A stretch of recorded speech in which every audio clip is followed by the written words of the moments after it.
Hello, ladies and gentlemen. Today we have a special guest, Mr. Morten Braten, wearing a most thematically appropriate t-shirt, I might add. I think we were both in that regard. The creator of one of the best RPG sword and sorcery settings on the market today, the World of Xoth, which we have extensively covered in various RPG reviews that I've done. We also have Kitty. Hey, say hello to Dexter, everybody. We are talking to the proprietor and creator of Xothnet Publishing, Mr. Morten Braten. How are you today, sir? I'm fine, thanks. How are you? Well, I have a cat in my lap. I can't really be doing too bad. Yeah. So you're in Central Europe, if I'm not mistaken, yes? That's true, in Scandinavia. Oh, cool. So what's the RPG kind of scene like in Scandinavia? That's a good question. I guess I'm more like hanging around playing with my friends, and I don't know too much about the larger scene, but there are some Scandinavian language RPGs out there. Mm-hmm. Though I've always stuck to the English versions. Yeah, there's I think it's called Predor, if at least that's published in that area, I think. Is it not, or Yeah, am I mixing it up a different country entirely? There's a Swedish one called Demona and Draka or something like that, so demons and dragons. Mm-hmm. Yeah, but as I said, I've never played them myself. Okay. Yeah, I'm always interested in seeing how our particular mutual hobby gets interpreted and played in various parts of the world. It's always a little bit interesting because there's always those little differences. Like in Britain, of course, they have that whole other different homebrew, not Dungeons and Dragons, but their own kind of version of that with Dragon Warriors and stuff like that. So it's always interesting to see how things go. But enough about those people. We are talking to you because you are a goddamn adventure writing maven, sir. Well, thank you. Yeah. So how did you get started in role-playing games? And by that, by that measure, how you get started with, fantasy in general, I suppose.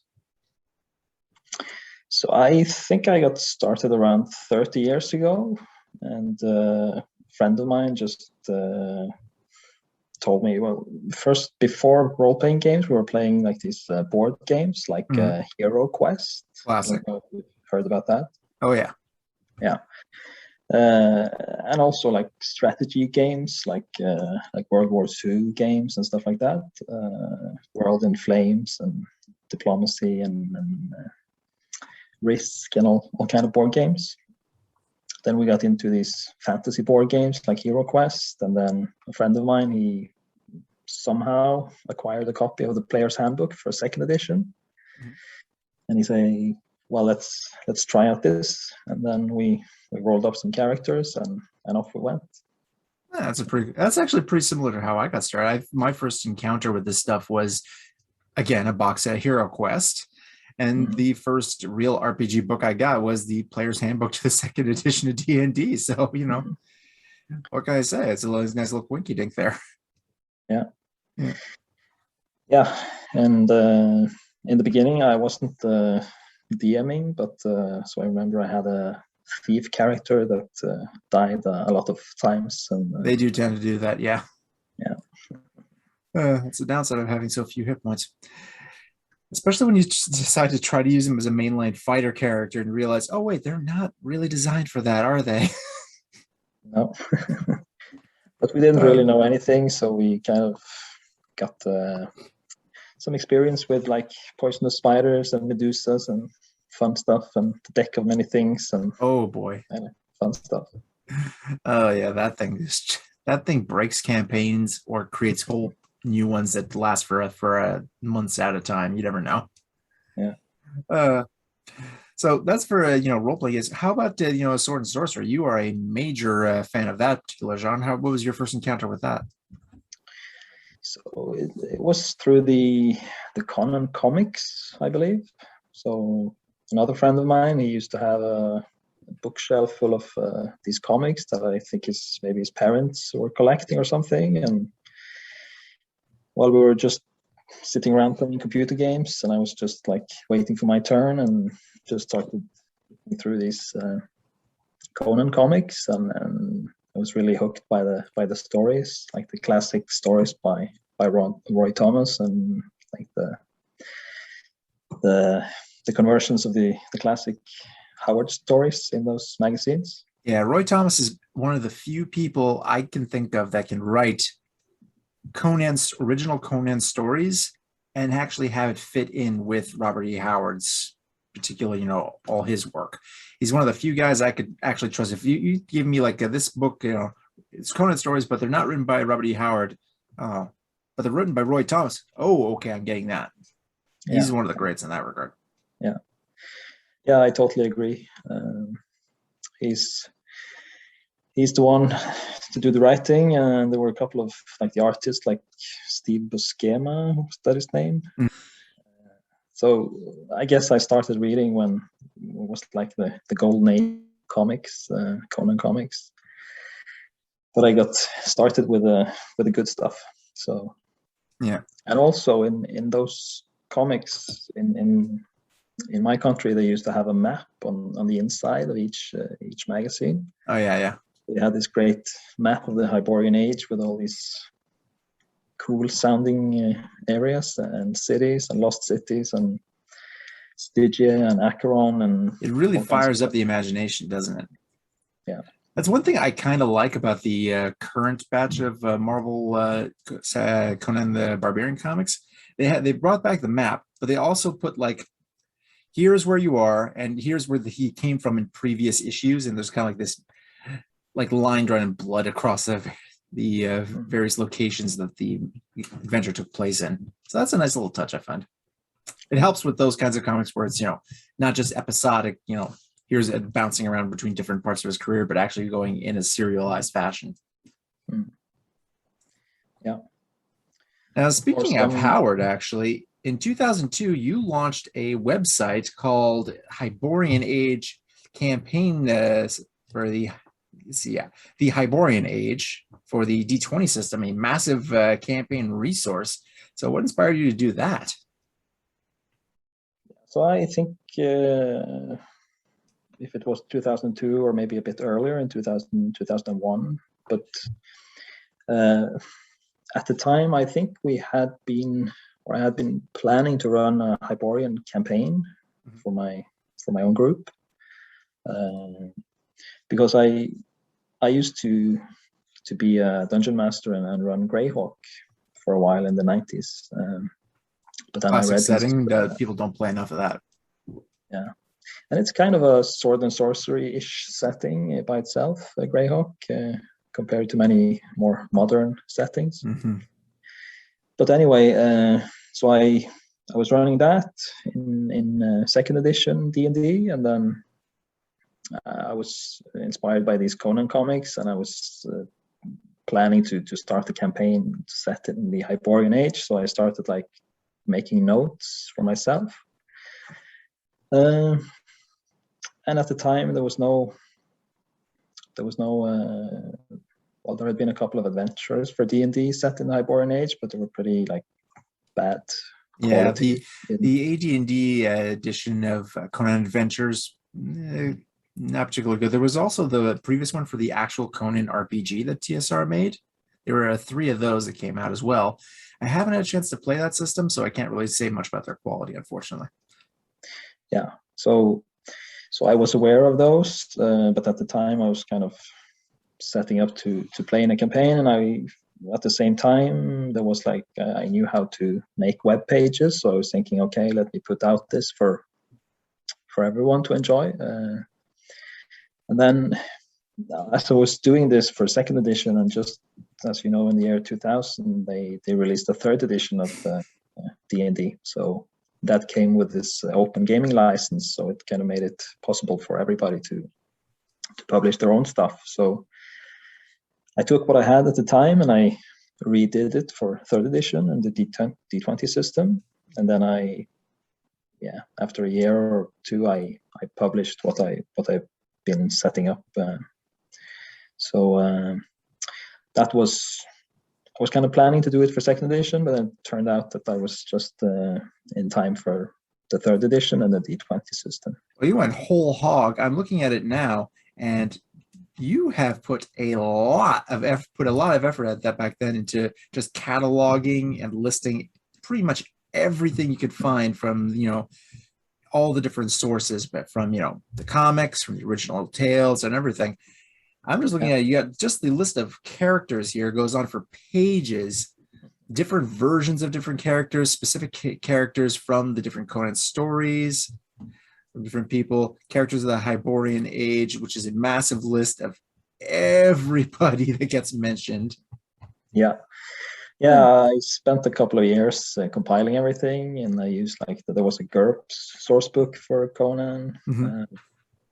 So in that time, it wasn't easy to find everything, but things were kind of floating around, and there was this strategy game called the Hyborian Age, or Hyborian War rather, that had these great maps with lots of details of the different countries, and I used those. Yeah, those would be necessary for some kind of strategy game where you're conquering places. You need to know where everything is for that. Yeah.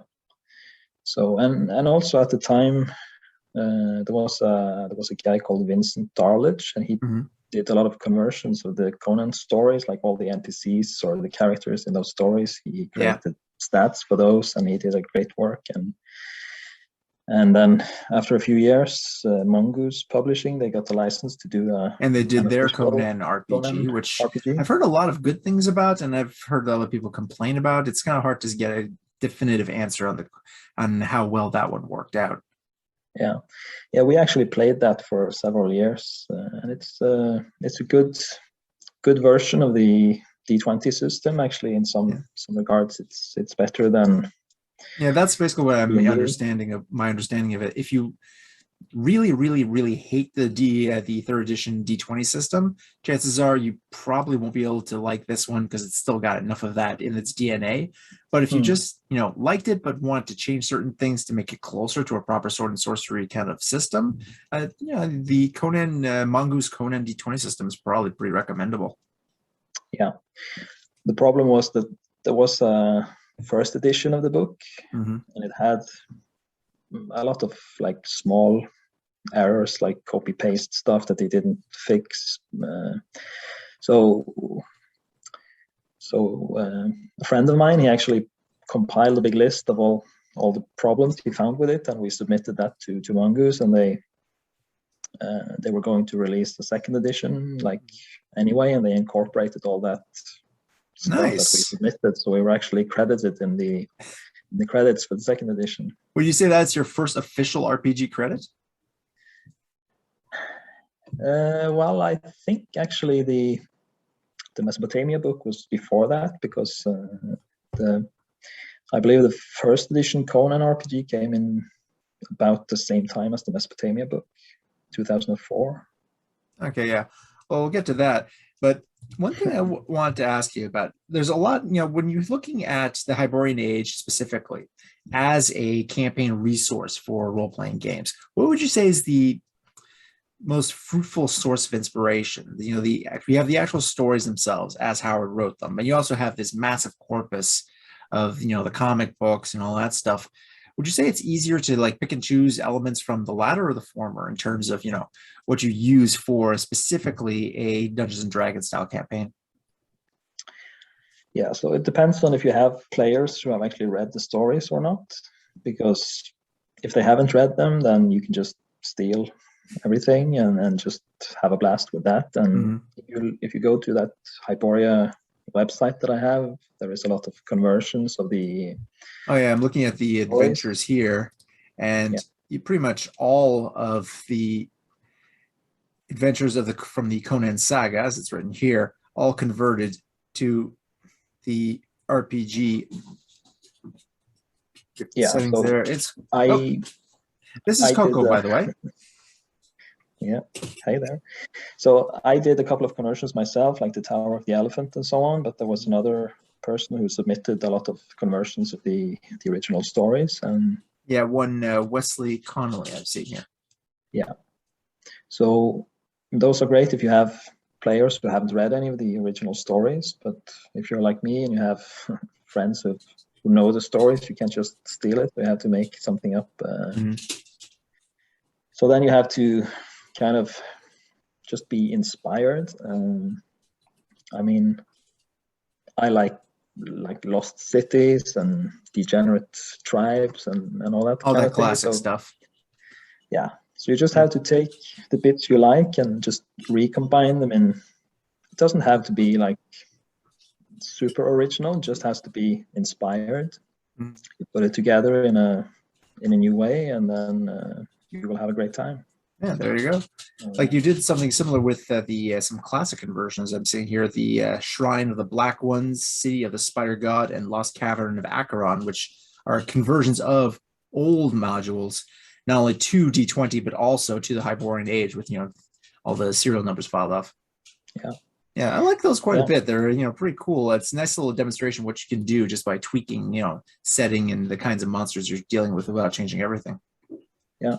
So, for example, you have a old module that has a bunch of orcs. You just change it to some kind of tribe or clan or like primitive people, and then there you go. You have a humanocentric sword and sorcery instead of the classic fantasy. So yeah, there you go.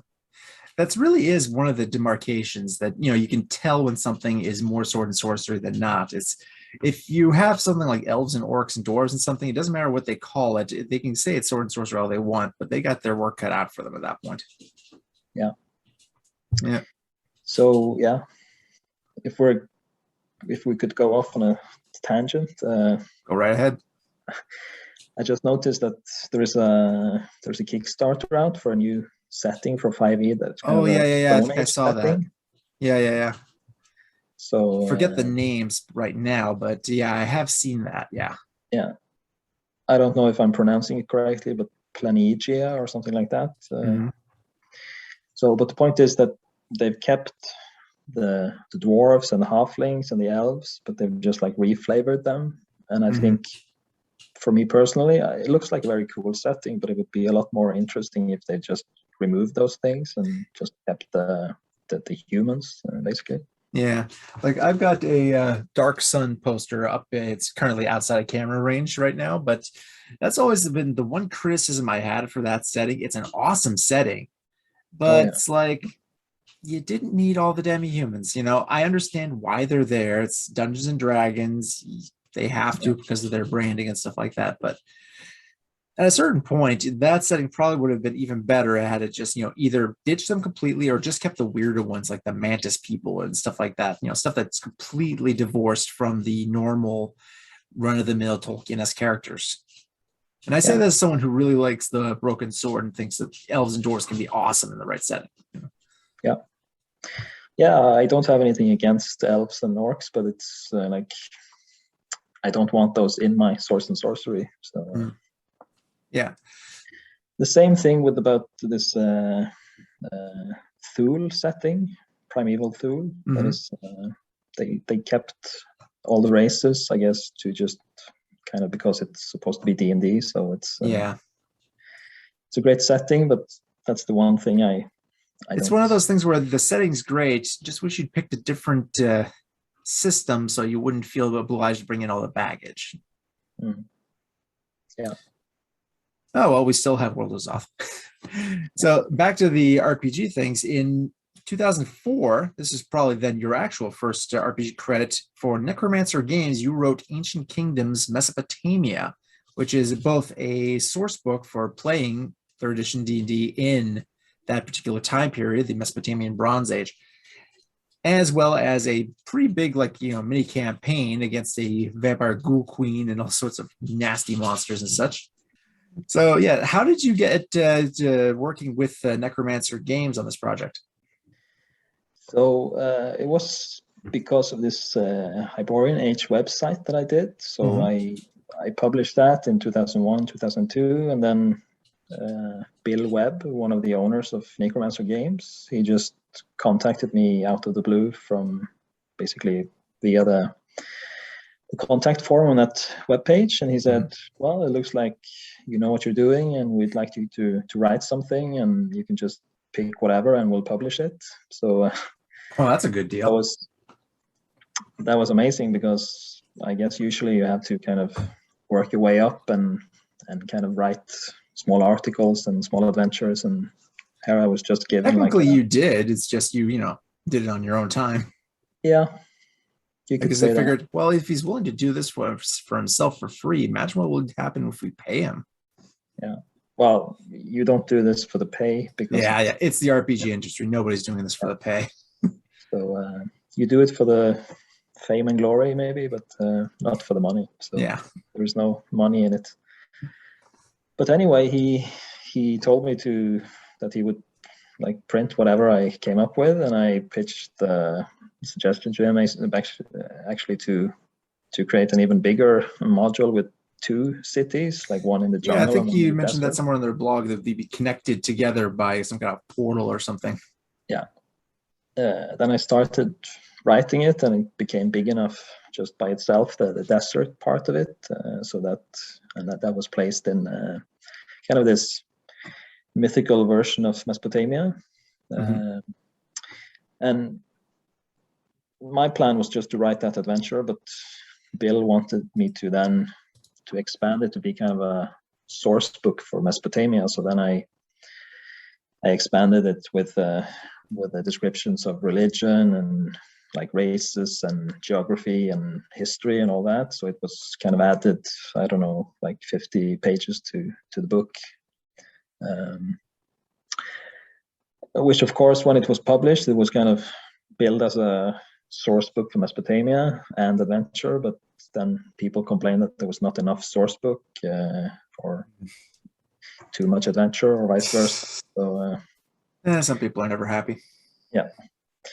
So, but anyway, it was well received in a lot of circles. So that was pretty cool to have something published, and of course that was a lot of stuff was published in that time with the D20 system. But most of it, being, well, obviously pretty generic. Let's face it, I didn't see that many other books from that era that focused specifically on that Bronze Age period, at least, in a somewhat real world, as in, the mythical version of it. Like the only other one that comes to mind is, what's it called? Testament Adventures in the old, in biblical age, where it's basically just, let's take the Old Testament and use that as a source book. Yeah. I have that book, and I like it. And actually, I used the same, one of the artists that did a lot of illustrations for that book. I've used him for some of my books. Nice. So, because I enjoy that kind of style of the illustrations. So it's a cool book to pick up, Testament. Yeah. I mean, it's always nice to see, okay, could this guy kick Moses's ass? It's just gloriously blasphemous in its own way. Yeah. Although, let's face it, it would have been even worse if they decided to use the New Testament, as there are certain characters in there you can't really give stats to without pissing off a whole bunch of people. No.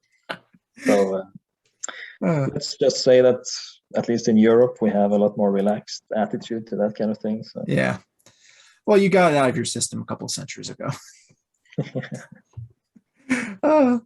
I will say, though, that just, looking at that particular time period and the books that we have from it nowadays, that is ripe for D&D-ification, well, RPG-ification in any particular way, because it is just constant conflict between different peoples.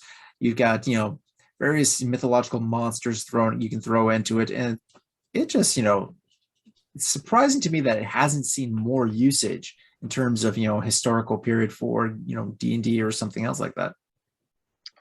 Yeah. So that's why I like the Lord of the Rings, and I like elves and orcs, and that's fine for like the vanilla fantasy, but there is so much of it, and there are so many settings that is just like the same again and again. But you do have there's always like a Greek setting that comes out with every edition, and some kind of ancient, well, I guess Greek is Bronze Age as well. So and sometimes someone goes a little bit more Roman, or Roman Republic or Roman Empire, depending. Yeah. So, but I think there is not not enough. There's like, you should do more of like the East and West and ancient times and Iron Age and Bronze Age and Stone Age. And there's a Savage Worlds setting that's basically like ancient Mayan, ancient Aztec, that particular period. There's a couple of other ones, but as you say, the vast majority are medieval European fantasy of the like medieval France, medieval Britain, that kind of thing. Yeah. Or at least what we believe to be medieval. Yeah, our versions keep getting changed all the damn time every time they find something new. Yeah. Well, then again, our visions of antiquity also get changed every time they find something new. So, guys, gotta keep revising. Gotta keep selling those new versions of the history books, I guess. Well, at this point, you started up writing your own stories. In 2008, you published The Spider God's Bride and Other Tales of Sword and Sorcery via your very own publishing arm, XothNet Publishing. So what, not only do you start writing your own stories, but you create your own publishing company for it. So how did that go about? So that was because after doing the Mesopotamia book for Necromancer, I kind of continued to write stuff, and then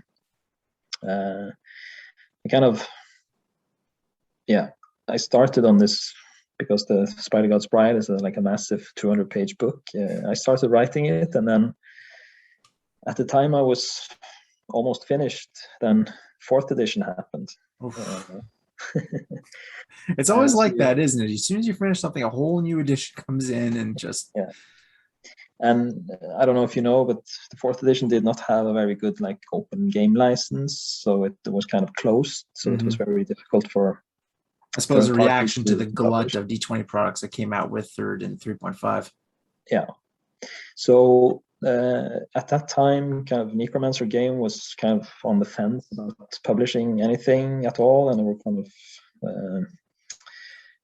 I didn't know what was happening, and I decided that instead of just waiting to see what happened, I wanted to put it out myself for 3rd edition, using the rules that I knew and I had written it for. Mm-hmm. With some modifications, of course.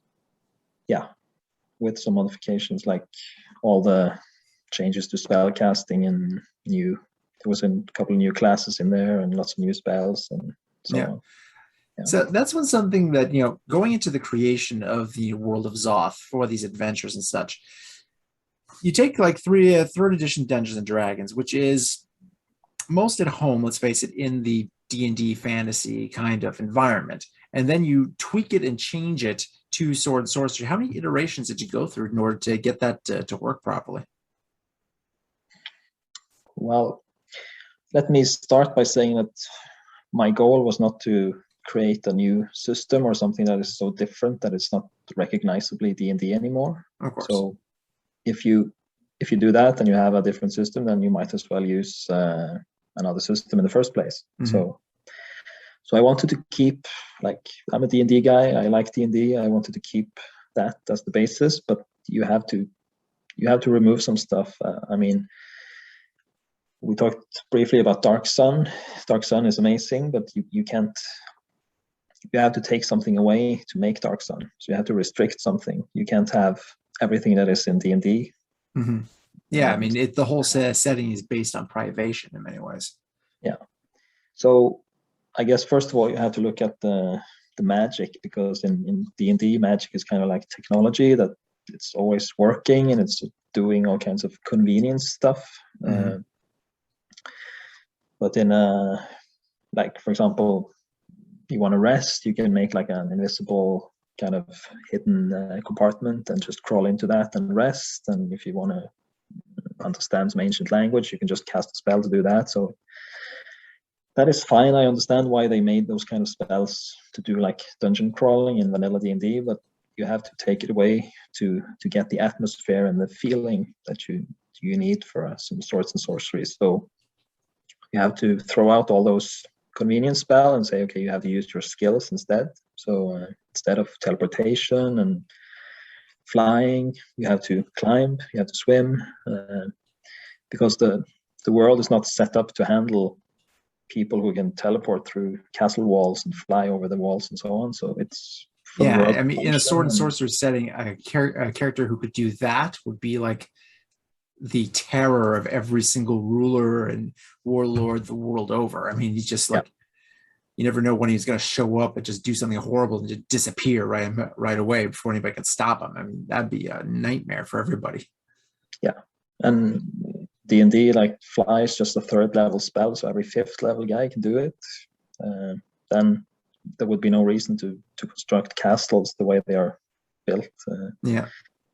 So stuff like that, you just have to take it away. I know that certain players, they don't like things being taken away, but it's necessary for the feel of to have like I wouldn't say that it's a realistic world, but it functions more on a more mundane level. So you have more mundane problems than you have in a standard D&D setting. Well, that is basically one of the basis of sword and sorceries that started out as historical fiction. It's historical adventure fiction with a fantasy element, and a horror element often merged into it. So, you take something like, for instance, the Shadow of the Vulture, which was adapted by Roy Thomas to the Hyborian Age. That one's like, 16th century Ukraine during the siege of Vienna. That's, the story that introduced Red Sonja, of course, for those who don't know. And you just add a little bit of magic to that and set it into a imagined prehistory. Boom, it's a sword and sorcery tale. So it helps. It's also written by Robert E. Howard originally, so it's going to be a good adaptation to that way. But yeah, I mean, the basis in a more real world verisimilitude is one of the characteristics that sword and sorcery has versus the more lofty and overall epic kind of feel that high fantasy has, where magic can come out of anywhere, really. Yeah, and the other things are more like has to do with the DMing. So you don't put a lot of different monster in each adventure. You have like maybe pick one and have that as the focus. Maybe the adventure is about some ghouls in a ruined city, or maybe it's about some kind of tentacle abomination somewhere in a pit or something. But you use mostly human enemies, and you sprinkle in a few monsters, but don't overdo it. Use like giant versions of like giant snakes and giant apes and stuff. Yeah, prehistoric animals. Yeah, dinosaurs. Like, you can imagine if some, if the castle guard has access to like a trained giant sloth with those claws and such as that. I mean, holy crap, that'd be scary as hell, in and of itself. Yeah, and I mean, you could also do like sword and sorcery with a more like primeval feel. So you put it in like more of like Stone Age setting with dinosaurs, and you're riding dinosaurs and stuff. That's also possible. Yeah, you're speaking my language there. I don't know if you've seen isn't that called the Primal, the animated show? Yeah. It's by Jenny Tarkovsky, the guy who did Samurai Jack and Dexter's Lab and stuff like that. That one is really, really cool. Yeah, I just love that, and you could make a great setting based on that. I'm looking forward to the next season of that. It looks like they're going to be introducing some more, like, I don't know if it's sword and sorcery elements, but they are definitely introducing the fact that there's a larger civilization out there that Spear and Fang are going to be exploring. That should be interesting. Yeah. So do you know when that is? I have no idea. I have to look it up. But yeah, I am looking forward to that. That's the thing with these kinds of like hand-drawn animation. It takes time. Yeah. So yeah. So yeah, that's it for the rules. How about for the actual setting of the World of Xoth? How did you go about piecing that together? So when I look back at kind of the pitch I made to Necromancer Games for that first book, I said that I would make like a stereotypical setting with some barbarians in the north and some jungles to the south and some steppes and deserts with nomads and stuff. So and some corrupt cities and so on. So I guess I just knew that I had to have all these things from the Conan comics. and you just have to kind of make a map and place it somewhere. And but I've tried to, like, when coming up with names and stuff, and trying to have some kind of obviously many things are like analogs to real world cultures, or at least inspired by, but that's kind of a technique that Howard used to. It's not supposed to be that real world culture, but you're just supposed to see a name and then you quickly know what it's about, so you don't have to spend a lot of time like you see like explaining it. a mental image that, you know, of all the implications that those names use for you. Like you hear the Yar Ammonites, and that's sounds Egyptian, so you immediately fill in the blanks. Okay, this is the not Egypt. I kind of know a bit what the people there look like. I know how they dress a little bit. You have a kind of vague idea of what you're dealing with before you can get to the description. So that means you don't have to kind of use a lot of time to describe that, and if it's and the players can just get into the action and immediately. So yeah, so that's, it really helps with the pacing for sword and sorcery tales. Yeah. So because if there's one thing you shouldn't do when running these games, it's like having like pages and pages of exposition and just read aloud. You should just get into the action and let's. Well, that's something you shouldn't do for any RPGs, really, when you think about it. But yeah, for this kind of setting and this kind of gaming, it is essential to keep to the pace. So yeah, so I just like sketched out a map and placed these kind of terrain features and some different, came up with some names, and then I came up with a list of gods or cults, and then it just grew from there. Yeah. Is there anything in particular that you're very proud of for the setting itself in terms of what you created for it that really stands out as something? Yeah, I really like this part. Well, it hasn't seen print yet, or just like hints of it, but there are these like the giant kings that are like this mysterious old civilization that shaped a lot of the Elder Xoth. Yeah. So in my own campaign, I've been doing a lot related to those.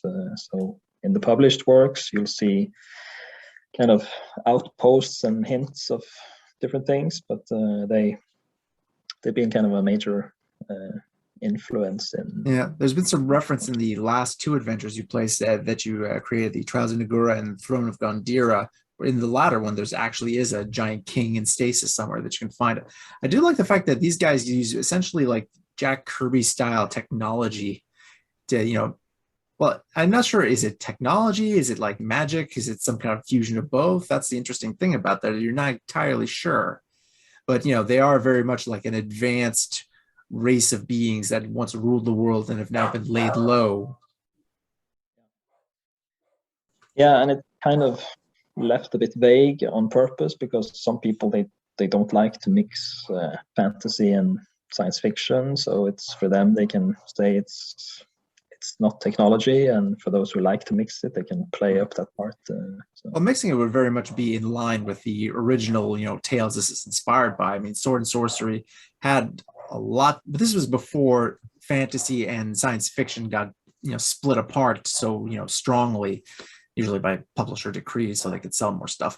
But yeah, you look at something like H.P. Lovecraft and such, all his alien creatures are using ancient technology to summon demons and gods. So it's the difference between an alien and a demon in those days was pretty minimal.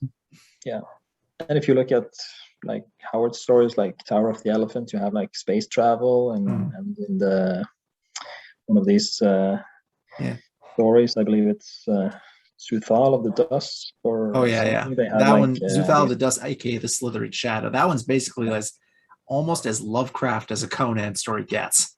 Yeah, but they have some kind of technology with like the lightning gems and so on. So it's the radium gems. That place and the other city in Red Nails that incorporates many of the same elements. That's something that was cool about Howard's stories. That you have these two basically arcologies, which is a city built into a single building, essentially. it's usually a science fiction concept, but you see it like in like cyberpunk dystopia fiction, you have like the big corporate arcologies and stuff like that. But here, not only is it unusual to see that in a fantasy world, but also there are hints of other cities like that throughout, his entire work, like the greenstone cities that you see ruins of, and often in many stories, like,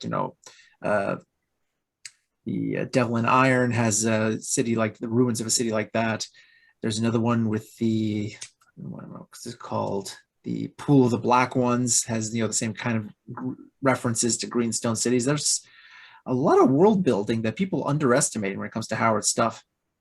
Yeah, and I remember the Conan books from Mongoose. They discussed that those greenstone cities, kind of noting how they maybe were related somehow. Yeah, some ancient precursor civilization with advanced technology and such. Yeah. Going a little tangent, but one thing, have you played the Age of Conan MMO that Funcom put out?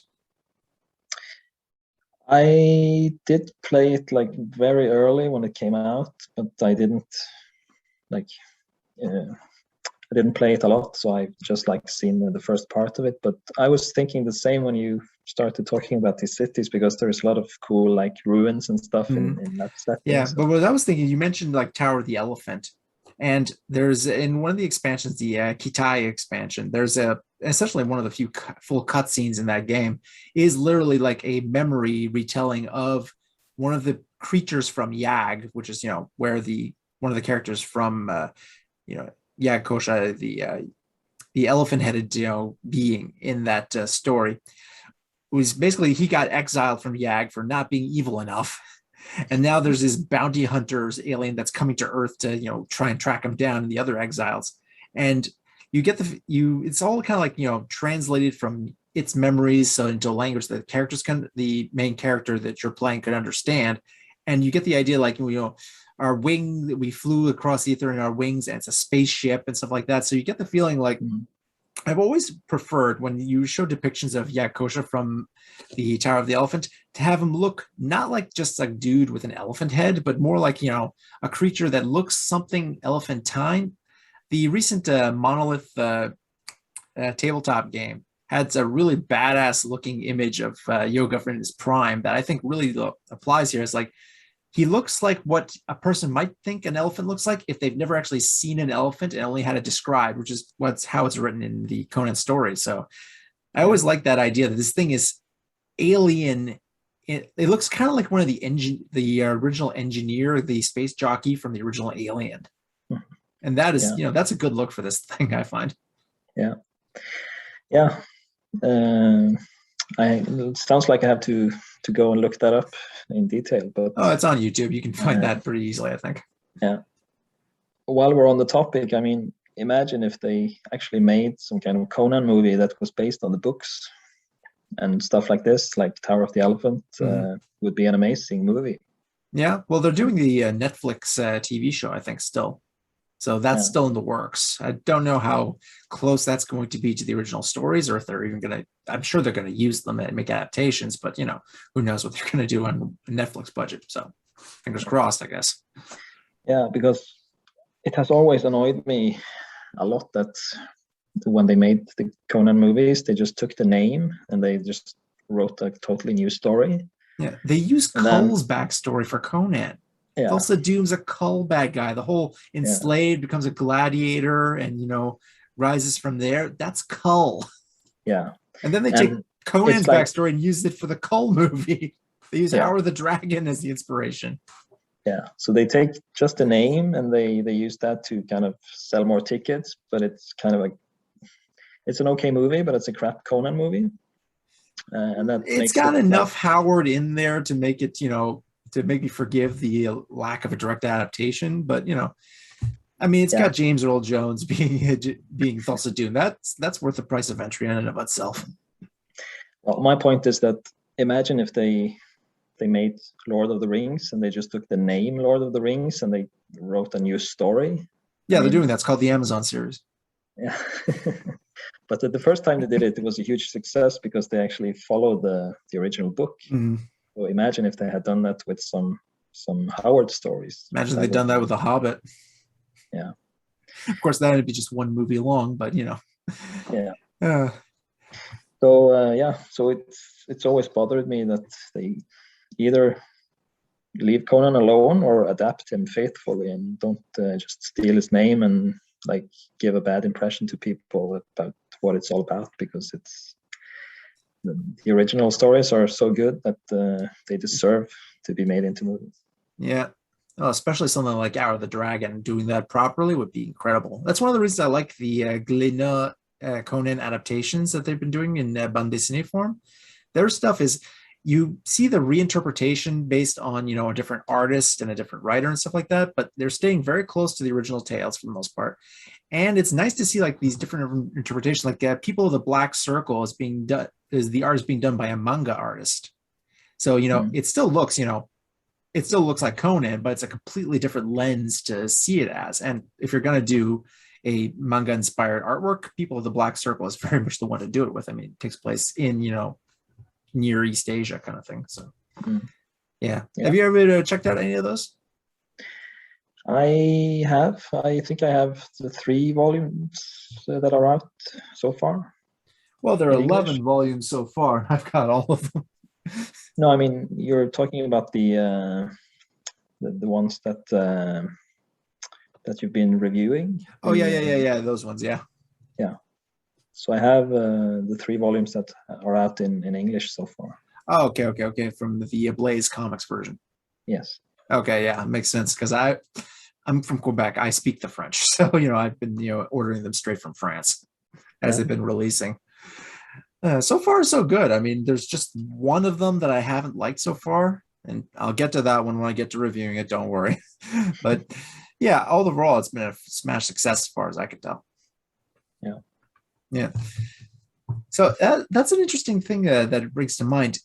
Conan itself is the IP is held by Cabinet. Well, actually, currently it's owned by Funcom at the moment. They bought the rights to the Robert E. Howard IP a while ago now.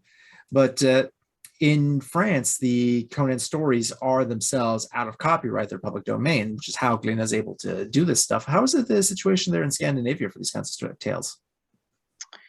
I think we use the same rules as the rest of Europe. So it's kind of the author's death plus 70 years or something. So it was in public domain since 2006, maybe.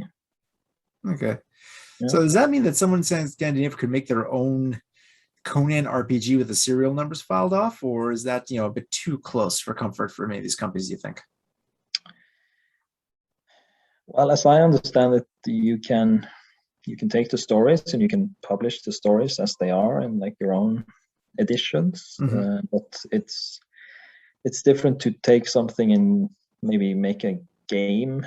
Yeah, like that would make sense. Game or something, because that's kind of not the story itself, but it's kind of a derived product. But I don't know how that makes sense.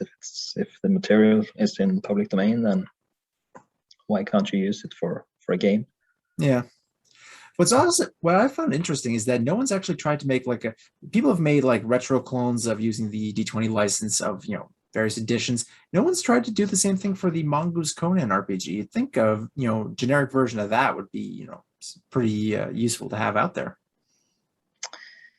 Yeah, but since that used the open gaming license, you could basically just take it. You just have to check if it's.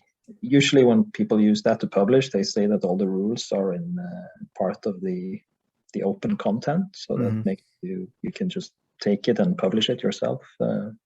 Yeah, you'd have to check to see which parts of the Conan RPG rules are still part of that and which ones were original creations.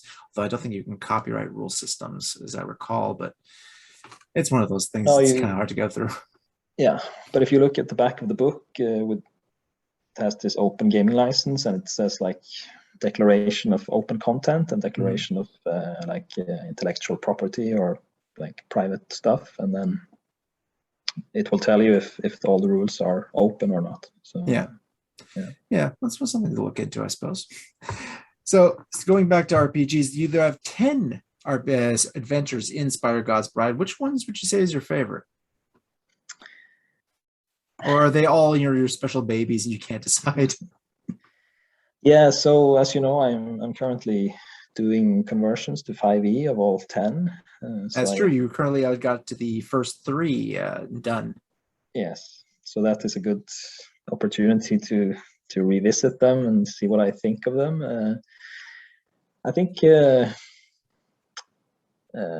like the first one, the Necromancer's Knife, the Spider God's Bride itself, and also the Call from the Abyss. The last one is a pretty nice one, and also the Slaves of the Moon. Oh yeah, that one's good too. Oh yeah, but of course I try to kind of make it varied, both in terms of the setting or the location and the situation that you're facing. So each has a different. Some are just like dungeon crawls, and some have more a bigger situation that you have to resolve.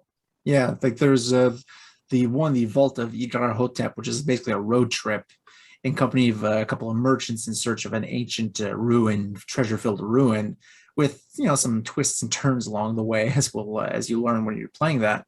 So that one's pretty interesting because it covers in and of itself covers multiple locations throughout. And would you say that one is very much a basis for the adventures that would come up? Because looking at the next one, Song of the Beast Gods and Citadel Beyond the North Wind and so on and so forth, those ones are, one, they're much larger because it's a single publication for a single adventure. There's more room to breathe and such.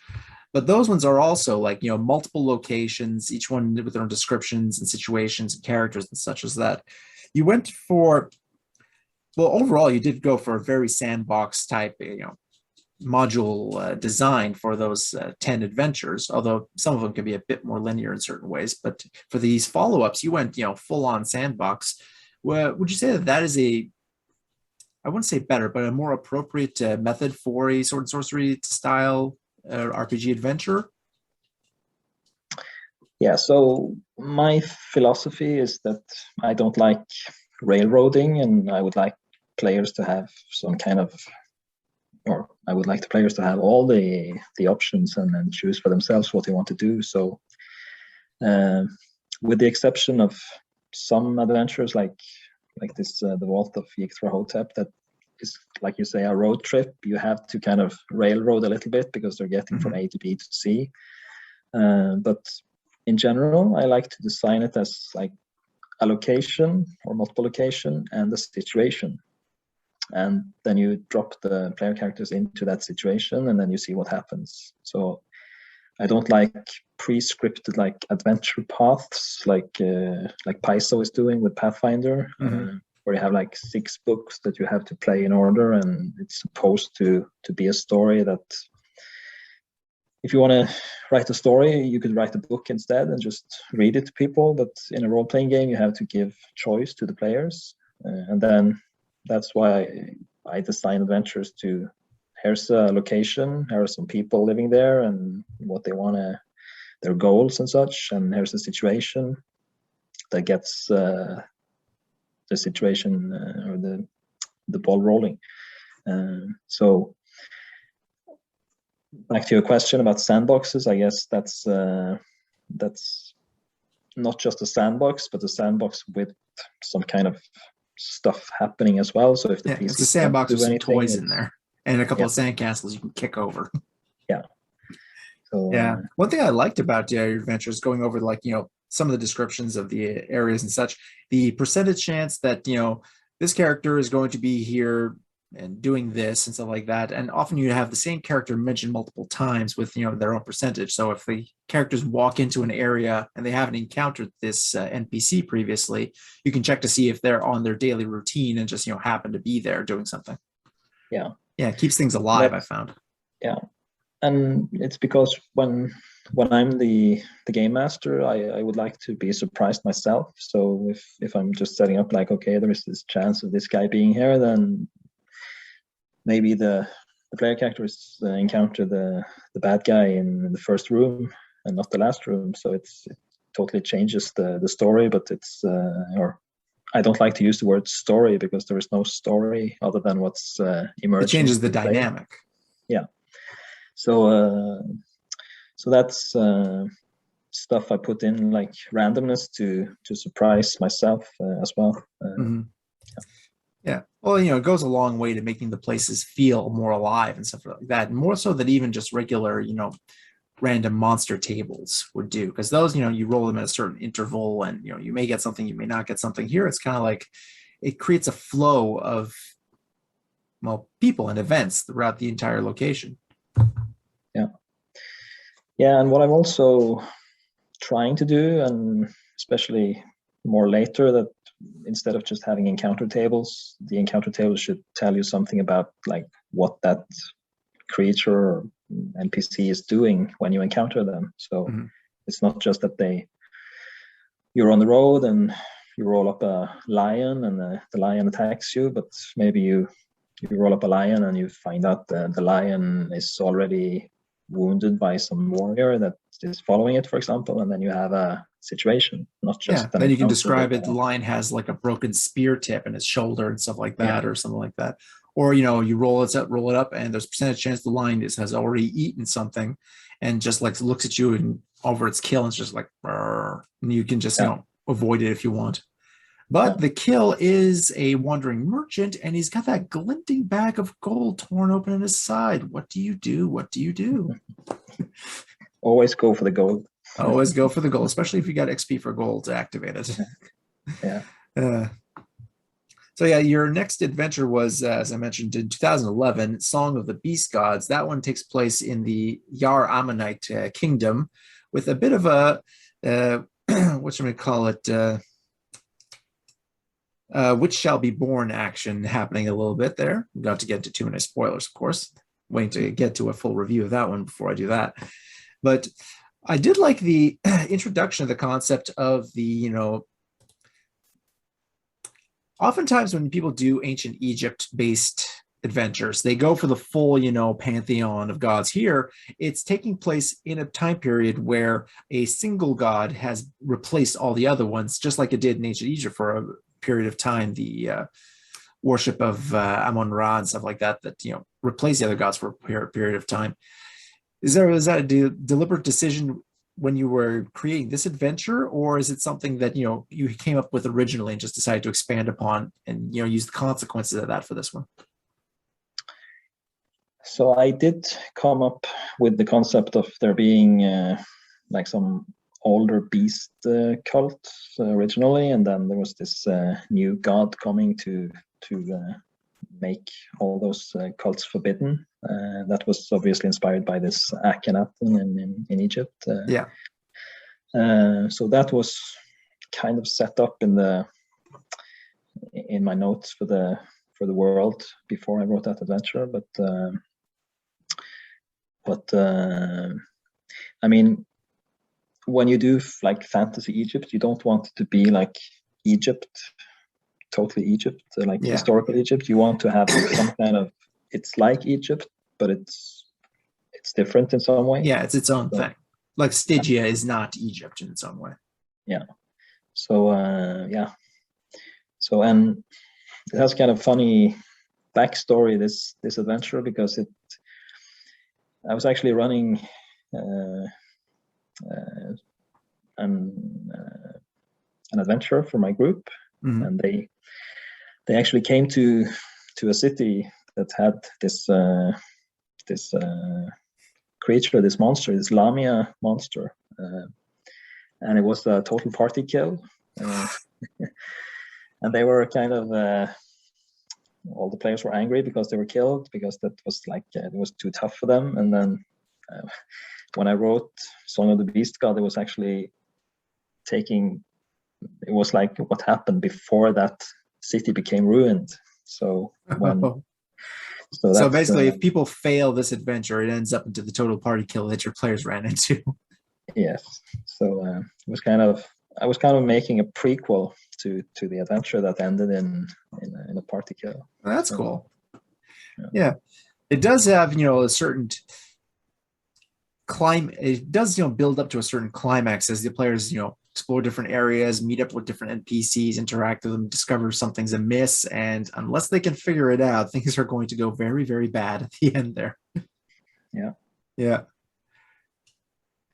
There's lots of ways it can go and go wrong. Yeah, and also depending on your approach on whether or not you encounter a slave caravan at the start of the adventure that includes some adventure hooks and getting them into that, but there's also other ways it can get recruited by someone in town, or just find themselves hey, let's break into the palace in the middle of the night and steal it blind, and get involved that way. You never know how it's going to work out. No. Yeah, and that's what I mean. You should have the choices available to your players, and of course you can sort of guess or try to guess what they might do, but you should have some alternatives in case they decide to go with something different, which they usually do. Yeah. So after that, you created another adventure called Citadel Beyond the North Wind, and this one does a bit more expansion, not just on the northern sections of the World of Xoth, but also adds some new peoples, adds some new regions, and adds a potential new, nearly apocalyptic threat going by the end of it, because those ice caps are melting, and there's some stuff under there that's coming if it wakes up. So, what was your inspiration for this one? It felt very, in the Hyborian sense, very Hyperborean to me. Yeah. Hyperborea, and also the tales of Clark Ashton Smith with his. It did have certain it did have that certain feel to it, his sorcerers, his use of horrible cosmic monstrosities. I could see him doing something with this kind of setting. Yeah. So that's and I'm actually kind of. I'm revisiting that these days, and there is actually a map in that book of the North that is kind of an expansion of the main campaign map Xoth that is showing the North and the big glacier to the north. And once I'm done converting all the Spider God Sprites adventures to 5e, I'm gonna start releasing some more material based in the North, actually. So nice. Expanded. That'd be pretty cool, because all right, at this point we're going to spoil the territory, because I gotta talk about this stuff. Just the background of Citadel Beyond the North Wind is that's kind of messed up in certain ways, man.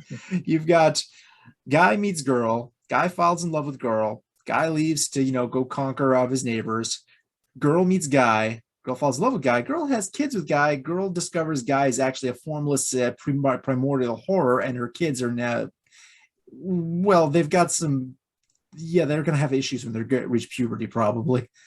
I mean, just dude, that's not nice. Yeah.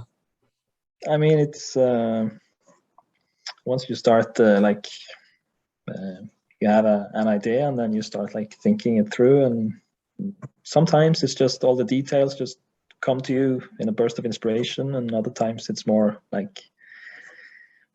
it's more slow going, but sometimes it just hits you. Everything is there. Yeah.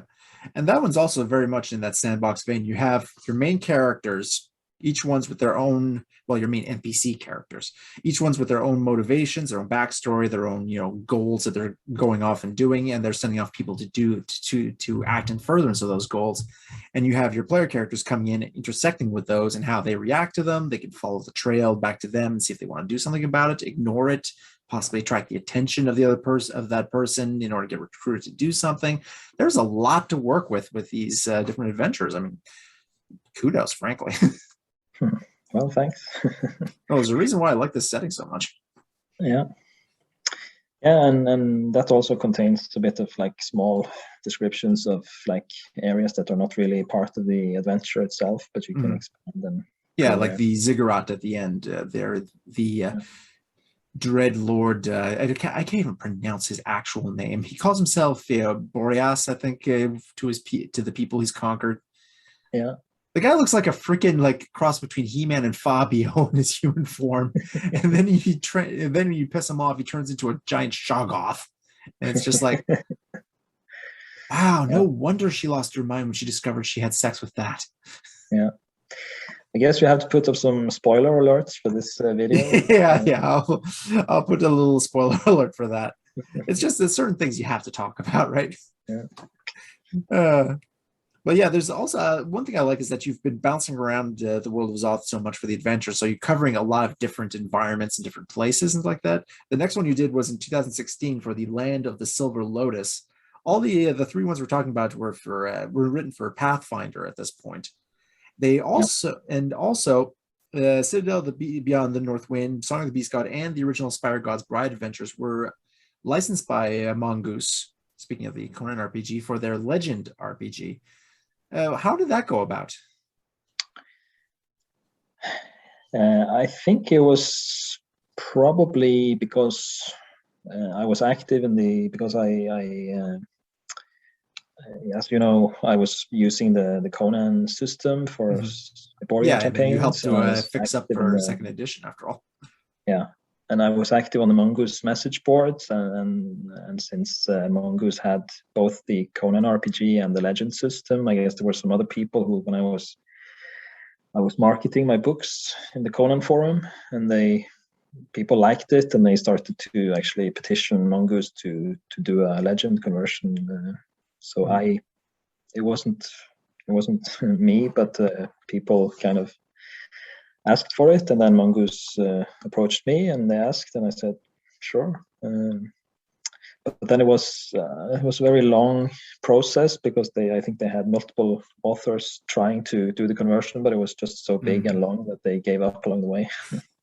Yeah, I think the first printing of it, the conversion was not exactly very good, at least on the Spire God's Bride. I think later printings, they actually fixed up a whole bunch of stuff, because when I looked at the forums and saw people complaining horribly about, stats lines and stuff like that, when I looked at my copy of it, I was like, no, this looks fine. What the hell are they talking about?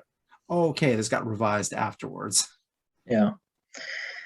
So because the way this worked was that I just gave them permission to use the setting and do the conversions, but I wasn't involved in any, because I don't know the Legend system myself, so I couldn't be of any use. So I just had to trust in them to do it. But apparently they did a good job on the revised version, but not in the first. And the follow-ups for Citadel and Song of the Beast Gods too are very good. Yeah. I just must say the maps in the Mongoose version were superior to the ones that you put in your original one. Sorry, I gotta say it. Although the new 5e versions of those maps are much better. Yeah. So they did, when I did the Spider God's Bride originally, I just hand drew all the maps, and I didn't even put them in the book because I felt that they didn't belong in the book. And of course, it would add probably 50 more pages to the book. So when Mongoose did those books, they had the maps redrawn professionally, and I'm reusing those in the new 5e versions. So yeah. So one thing I noticed in this a little bit, it's barely like a throwaway phrase in Land of the Silver Lotus, mentions an empire of ghouls in Taikang. When are we going to expect to see that? Well, in my own campaign, I had some. I didn't detail the actual empire itself, but they had an outpost in the west. So they were like bringing back slaves, like smuggling slaves back to the east. So that's there is also like a pirate ship in the Land of the Silver Lotus. So that's where they come in, and they use that for smuggling things to the west, to and from the west. Yeah. The Land of the Silver Lotus is interesting because it's like one, it's a completely remote island chain where the only source for the legendary Silver Lotus, which has some very useful effects for magic users and drug addicts, and you've got lots of different peoples and different factions on that island. You've got clans of pygmies in one area. You've got all sorts of stuff. There's an ancient sacred caves with giant slugs and stuff like that. It's freaking awesome. I love that. Plus, I kind of like, if I'm not mistaken, the Silver Lotus grows. The Lotus grows out of people. In a sense, there's like, it reminds me of a particular Clark Ashton Smith story where, a particular flower, some kind of strange orchid that may not even be from Earth, it grows out of a poor bastard's head once it's spread, spores get inside of him.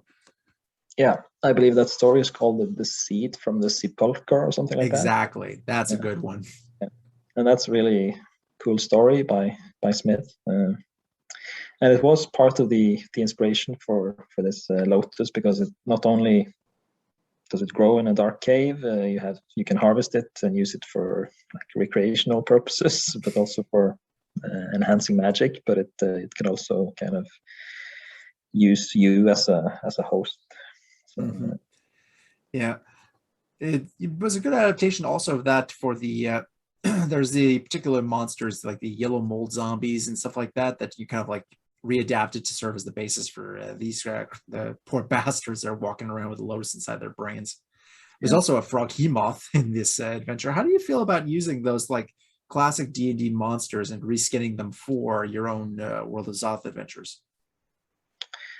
Well, as long as it's kind of a thing with tentacles, I feel that it fits swords and sorcery. So, I mean, a big frog with multiple eyes and tentacles, it's a great monster. Yeah, that's true. That one's a classic.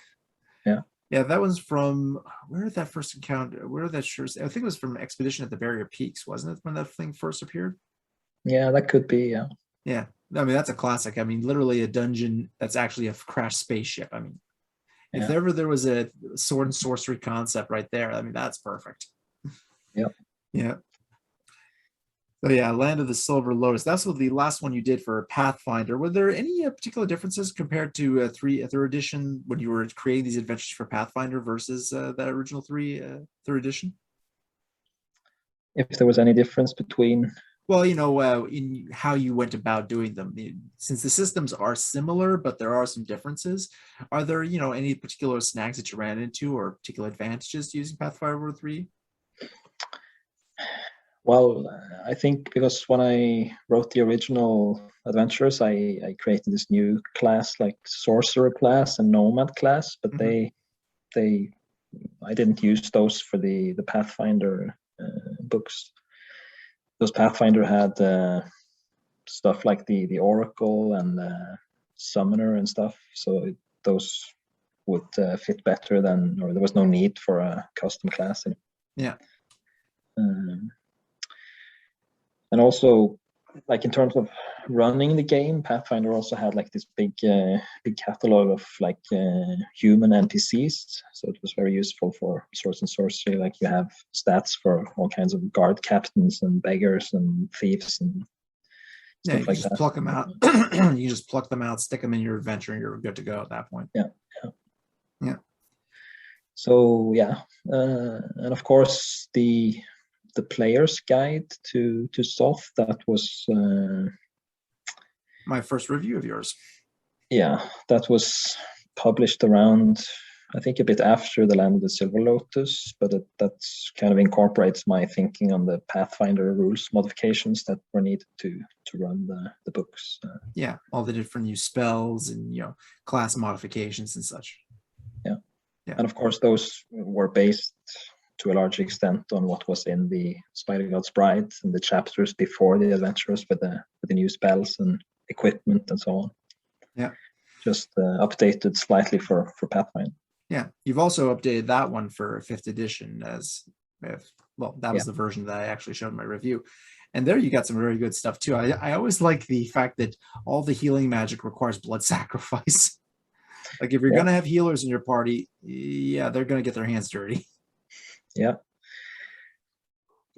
and it's kind of I mean, again, when you're playing D&D, you need some healing, because the game doesn't work so well when you don't want the game to be about like resting for weeks to regain hit points. And the Conan stories, they don't focus on Conan sitting around waiting to heal up. So there has to be some kind of healing, but restrict it a bit and make it more flavorful by saying that you like it doesn't, the life energy doesn't just come from anywhere. It has to come from somewhere, and you have to take a life to give life to something else. Yeah, that, you know, lack of immediate convenience and also the thematic kind of feel to it, because just, you know, poof, you're healed. That doesn't feel sword and sorcery.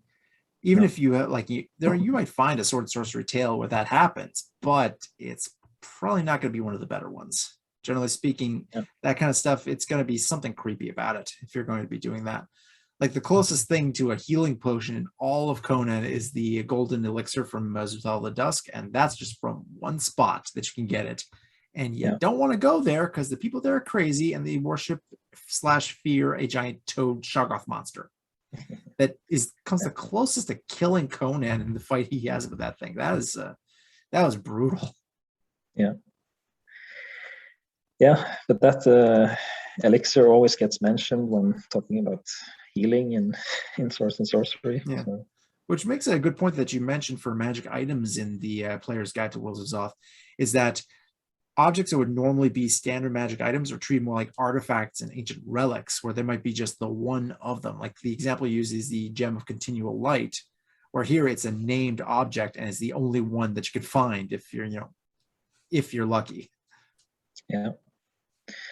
Yeah, it's more like, okay, if somebody had a gem that was like bright as day all the time, then of course it would be a big like special thing and shouldn't just be treated as some kind of it'd be in a temple dedicated to a god of light or sunshine or something like that. Yeah. So yeah, if you want, an actual like regular gems of light, just have those little radium gems. Gives you light, but also radiation poisoning. So it works out. So yeah, that's after this you moved to 5th edition for your adventures, the Trials of Nagura, and the more recent one, the Throne of Gondira. The first one is more like a social kind of, diplomacy negotiation kind of adventure with opportunities for both action and skullduggery during a particular ceremony of initiation / ceremony to decide the rulership of a particular clan. Where did you get the inspiration for this particular one? To be honest, I don't remember, but the setting for it, like the temple, that's in Egypt. There is a temple like built into the mountainside like that. So it, actually the map and the illustration are kind of very inspired by that temple. But I placed this cult of the bull god in there, and I think I just wanted to have an adventure that was more like social, as you say, and more like something different than just hacking and slashing. Because you have multiple different characters who are all vying for the same position, and they're looking at the players like, okay, can I use these guys to help me, or can I, point them in the direction of my adversary, and hopefully they'll screw up their plans or something like that. And then, of course, the players have their own plans as well, depending on what they're into, or if they're allied with a particular person, or if they're just trying to rob the temple blind while everybody's busy. Yeah, and also the introduction of like a rival NPC party that is working for the other side. So like each player maybe has its own opposite counterbalance, in that other party. That's a classic move right there. Yeah, I know one guy who wanted his players to actually be more active in the setting, so he created an opposite NPC party of super lawful good adventurers who then just went off and cleared out dungeons, slaughtered the monsters, put their heads on spike, and put a little note: this den of evil has been cleansed by the so-and-sos. And they hated them because they just shipped off all the treasure and offered it to the local temples and orphanages and stuff. And it's like, they hated that. So they started really trying to race them to the dungeon so they can get their share of the loot. Yeah. And then they found their heads on spikes at some point. They're like, oh crap, we're in trouble. Yeah, and it's the way that book is set up with this competition. It means that they can't just go and kill the other party. They have to compete against them, and then Yeah, otherwise they like get build up everybody on their ass. build up some animosity towards them, and then it's very satisfying when they finally can meet them outside in the desert, and then just get rid of them. So you could probably watch a couple of 80s sports movies and really use those for inspiration. Yeah. Oh boy. And the last adventure you created, the Throne of Gundira, this one's like full on jungle dungeon crawl. I think it's the closest old school, classic adventure to that. What was it called? It was, it had a one-eyed tentacle monster as the main boss. It had, I forget the name. It had, a bunch of weird cultists with masks underground. Yeah. The Lost City. The Lost City. Yes, that's the one. Yes. Yeah. Yeah, that's the one it reminded me of, but with way more like degenerate ape men and strange, subterranean troglodyte people. Yeah. Yeah, and it's quite a big dungeon as well, with lots of areas to explore, and also some kind of mystery and social interaction. So it's the classic like jungle ruin. Yeah. With some people from outside who've gone native a little bit, and that maybe you have more in common with, but they probably no longer have much in common with you anymore. So you're not sure, can I trust these people? Do they have my best interests at heart? Or are they just waiting to stab me in the back and feed me to something untoward? Yeah, and it's a big book, actually. So it should provide lots of hours of play. So yeah. So what do you have planned next? Before I go to that, though, you also created something else, a online tool for game masters called rpgband.net back in 2019. So full online tool for game masters and players to manage campaigns and player characters, runs on all desktop computers, tablets, and mobile phones, supports all editions of the world's favorite RPG. So you made this all yourself, or how did this come about? Yeah, it came out of like a tool that I made for myself to manage campaigns and player characters and monsters and combats and stuff. So at the time I wanted to see if there was a market for it, and then I put out this page, but sadly it didn't take off. So I guess everybody uses Roll20, and they are the big people on campus. Yeah, so it's still a tool I use myself, and it's a very good tool, but it didn't get any traction. So you can't. I mean, no big deal. Well, luckily for these kinds of things, it doesn't necessarily, you're not dealing with having a bunch of stuff, perishables on the shelf that you have to get rid of as quickly as possible. So it's got a long tail to it, at least. Yeah. So going back to the adventures, what's next you have? You're currently doing the 5e conversions for the Spire God's Bride. You said you had some ideas for expansion on the northern part of the World of Xoth. There was an adventure advertised in Land of the Silver Lotus at the end called The Secrets of Zaj. Does that look like it'll be coming out anytime soon, or is that more like a long-term project? Yeah, it's not coming out anytime soon, but I did have a lot of play there in my own campaign, and so I have a lot of unfinished stuff or notes that I could write up as adventures. So it's something I could do, but I think, as I mentioned, I'm probably going to expand on the north first. Yeah, I do like the Zajites quite a bit, though, because they're kind of like Persian-inspired, Zoroastrian kind of people.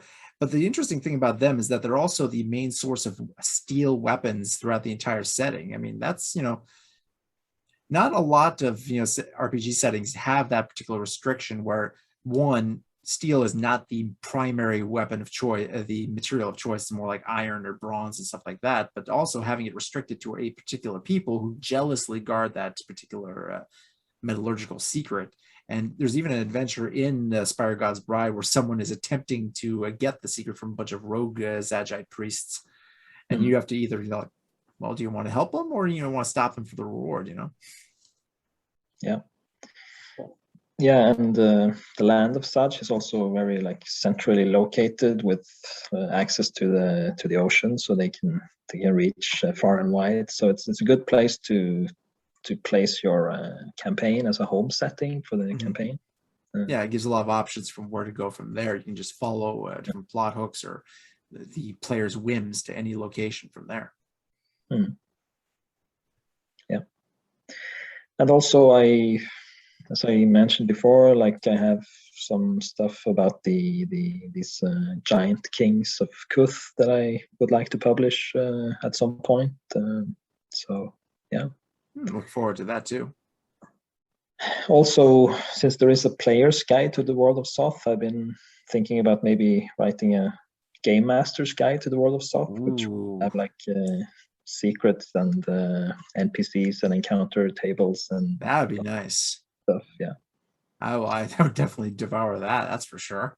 Because any more like the information on the actual World of Xoth is bare bones, not in a bad way. It's leaves a lot of blanks on the map for you to expand on your own.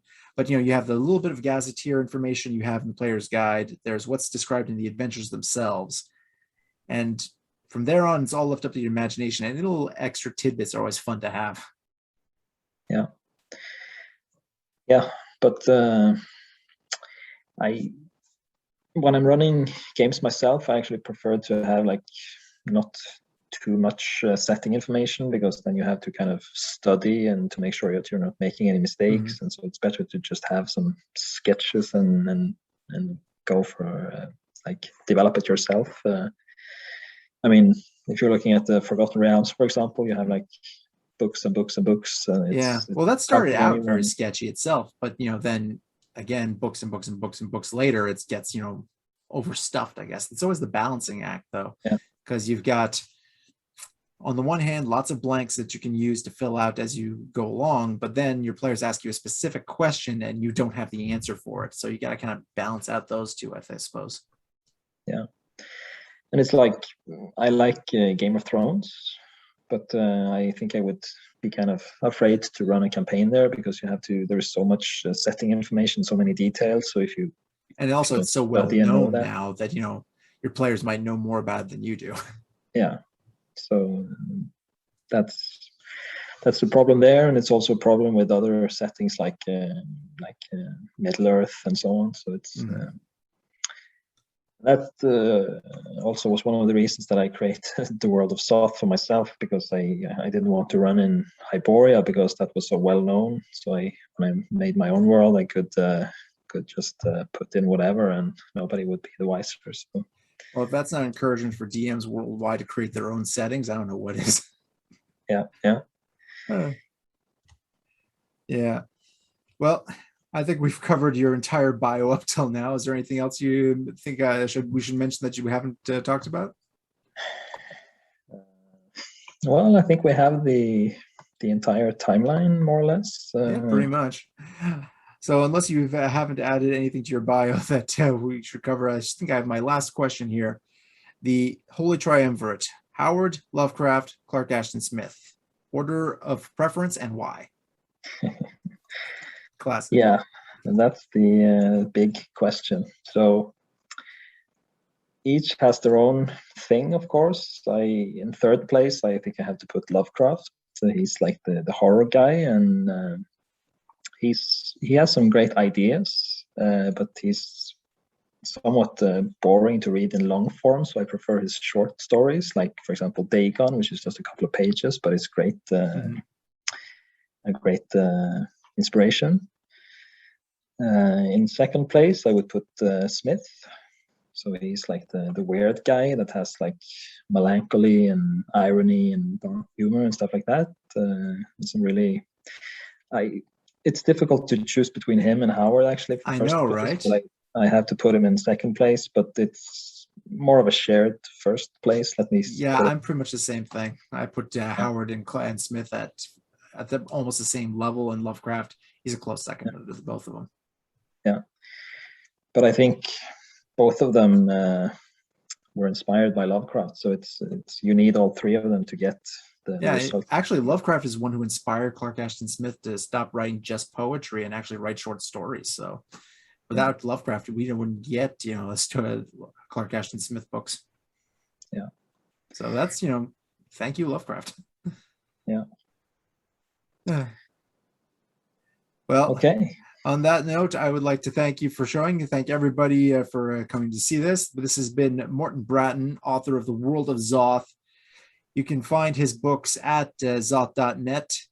You can buy them from there. Also on drivethrurpg.net. Links for both will be in the description below. Mr. Morten Braten, thank you very much for coming by. Thanks for having me. Always a pleasure. And for everybody else, see you next time. Bye-bye.